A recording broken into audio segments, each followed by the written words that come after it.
নমস্কার। উপস্থিত সকলকে আমার আন্তরিক প্রীতি, শুভেচ্ছা, ভালোবাসা, বড়দের শ্রদ্ধা ও নমস্কার জানিয়ে প্রত্যেকদিনের মতন আজকেও চেষ্টা করব একটা বিশেষ অনুষ্ঠান নিয়ে। যেই জিনিসগুলো আপনাদের চাওয়া পাওয়া বেশি থাকে, সেই বিষয়গুলো নিয়েই বেশি করে আলোচনা করার চেষ্টা করি। আজকে যে পোস্টারটা দিয়েছি বুঝে গেছেন, লাকি নাম্বার 7। এই 7 সিঙ্গেল 7 না, ট্রিপল 7 দিয়েছি। এই 7 নাম্বারটা এত ক্যাচি নাম্বার, কি বলবো, মুখস্থর মতন নাম্বার, এত আকর্ষণীয় নাম্বার, যারা লটারির টিকিট কাটে বা যারা বিভিন্ন ফরমেশনে বিভিন্ন জায়গায় এরকম খেলাতে ইনভেস্টমেন্ট করে, তাদের ক্ষেত্রে এই লাকি 7টা সাংঘাতিক জিনিস। আজকে 777 দিয়েছি। যে দেশে 3টে সংখ্যায় খেলা হয়, এই লাকি 7-এর বিরাট গুরুত্ব। যেখানে এক সংখ্যার খেলা হয়, সেখানে লাকি 7-এর গুরুত্ব। ওই জন্য 7গুলো মারতে চায় না, মানে খেলতে চায় না। ও টার্গেট ঘর বলা হয়।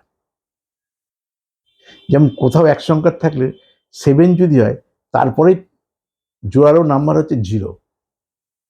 এইগুলোর উপর গুরুত্ব বেশি, এই নাম্বারগুলো কম খেলে। আবার যখন খেলবে আপনাকে পাগল করে দেবে। একই জিনিস তো রিপিট বলা হয়, একই জিনিস তো আপনি বারবার কাটবেন না, একই জিনিসে তো বারবার আপনি খেলবেন না, একই নাম্বারে তো বারবার লাগাবেন না। তা আমাকে মাথায় রাখতে হবে, এই যে বিভিন্ন ফরমেশনের খেলা হয়, কোথাও এক সংখ্যার, কোথাও 2 সংখ্যা, যেমন ইতালি থেকে সেদিন ফোন করলো 2 সংখ্যার লটারি ওখানে। তাই জানালো আপনার কোনো লটারি কিছু পাঠান। আমি আর আপনার দেশের লটারির নামও জানি না, কিন্তু সংখ্যা জানি। দুটো সংখ্যার কি কম্বিনেশন করবো? 2 সংখ্যার হলে একরকম, 3 সংখ্যার হলে একরকম, 5 সংখ্যার হলে একরকম, এক সংখ্যার হলে একরকম। এক সংখ্যার সবসময় অপোজিট, জিট অপোজিট সবসময় মুখস্থ রাখবে। যেমন এক, তাহলে একের অপোজিট কি হবে? 6, 6, 1, 6, 1 অপোজিট 6, 0 অপোজিট 5, 2 অপোজিট 7। যে এক সংখ্যায় যেমন 7 নেবেন, 7 না খেলে 2 খেলবে, সবসময় উল্টো দিকেরটা নেবে। সেরকম এটা লটারিতে পাল্টি নাম্বার বলা হয়। এখানে যেমন জিট অপোজিট বলা হয়, ওটা পাল্টি নাম্বার বলা হয়। পাল্টি নাম্বার মানে ধরুন আপনি 70 বই কেটেছেন, 70 মানে 70, তাহলে 07 বই কাটবে। কেন 5 সংখ্যায় যদি হয়, ধরুন একটু 3টে দিয়েছি, 3টের মধ্যে একটা কি কাটলেন? 777, 70, ক্লিয়ার? একটা 77707। দেখা গেল নিচেরটা খেললো না ওপরটা খেললো, বা ওপরটা খেললো না নিচেরটা খেললো, পাল্টি নাম্বার বলা হয়। 6 টাকা 6 টাকা 12 থেকে কাটলেন। দেখা গেল আপনি 70 কেটেছেন বা 07 কেটেছেন, উল্টো নাম্বার ফার্স্ট প্রাইজ খেলে গেল, তখন পস্তাতে হবে। এরকম বহু হয়েছে। যদিও এগুলো কালসর্প যোগ থাকলে হয় যে কাছাকাছি গিয়ে টার্গেটটা ফুলফিল হয়, কিন্তু আপনার কালসর্প যোগ আছে কিনা জানেন না।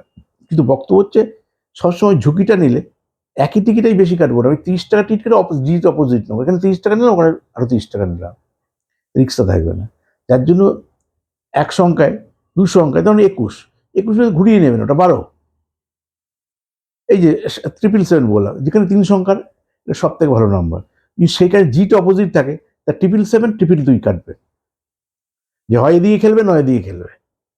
কিন্তু 777 আর 000 তা নেবেন না, এটা আলাদা। 000 555 ভাববো, আর যেহেতু 777, এটাকে লটারি ফরমেশনে 5 সংখ্যায় যখন আসবেন, 3টে 7 দেওয়াই আছে, 3 7 21, 21 মানে 3। তাহলে আমাকে কোথায় পৌঁছতে হবে? 7-এর মিত্রকে, সেখানে গিয়ে পৌঁছতে হবে। 7 ফাটকা লাকি নম্বর ব্যাকে বসেছি, এখানে 3টেই 7, 3 7 21, 21 মানে 3। তাই 3 মানে বৃহস্পতি। বৃহস্পতি মিত্রকে রবি, বৃহস্পতি মূর্তিকে চন্দ্র, বৃহস্পতি মিত্র তো স্বয়ং বৃহস্পতি, বৃহস্পতি মিত্রকে মঙ্গল। তাহলে মঙ্গল মানে 1, মঙ্গল মানে 9, রবি মানে 1, চন্দ্র মানে 2, বৃহস্পতি 3। তাই যোগফলটা আপনাকে এই ফরমেশনে আনতে হবে।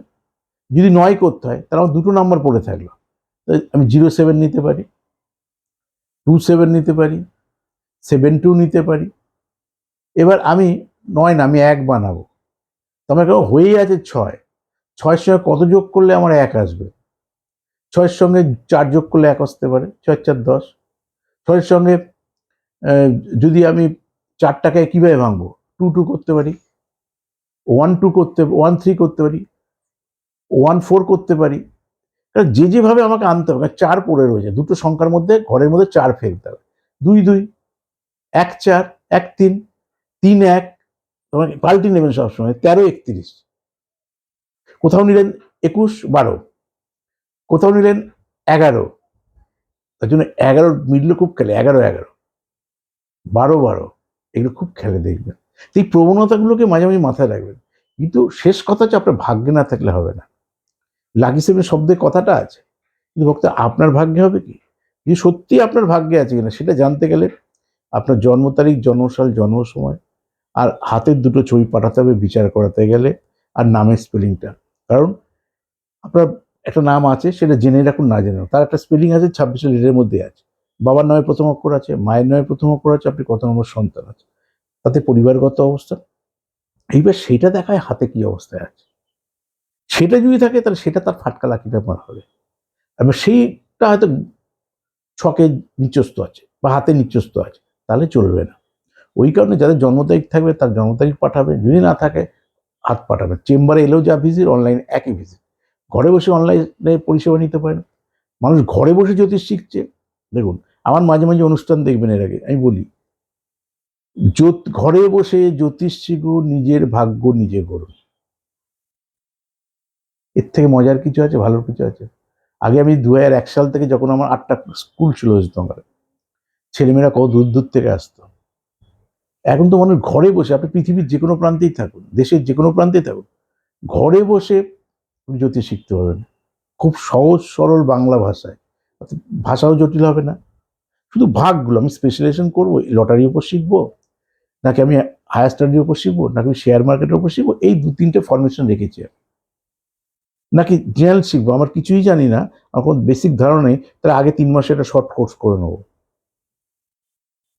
না, কিছুই জানি না, তাই 3 মাসের শর্ট কোর্সটা কমন, তারপরে স্পেশালাইজেশনটা। না, আমি শুধু লটারিটাই শিখতে চাইছি, শুধু 3 মাসের কোর্স।